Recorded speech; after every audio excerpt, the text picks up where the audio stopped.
कसं आहे की संजय राऊत मुळातच खोटं बोलणाऱ्या कारखान्याचे चेअरमन आहेत. रोज टी व्हीवर प्रसिद्धीसाठी काहीतरी खोटं बोलायचं आणि रेटून बोलायचं. राजस्थानमध्ये 100 गाई गोशाळा बोगस आहेत म्हणणं, अनुदान बोगस लाटलं म्हणणं, अशा प्रकारचा आरोप त्यांनी करणं.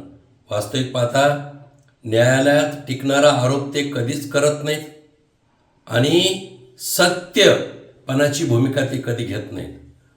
त्यांनी अशा प्रकारचे आरोप करणं, मला असं म्हणायचं की हिंदू धर्माच्या श्रद्धास्थानावर बिनबुडाचे आरोप करून सनातन धर्माला कलंक लावण्याचं काम संजय राऊत करतात आणि हिंदू धर्माला बदनाम करायचं, त्यांच्याविषयी संभ्रम निर्माण करायचा, यासाठी त्यांनी निश्चितच परकीय शक्तीपासून सुपारी घेतली आहे असं मला स्पष्ट म्हणायचं आहे.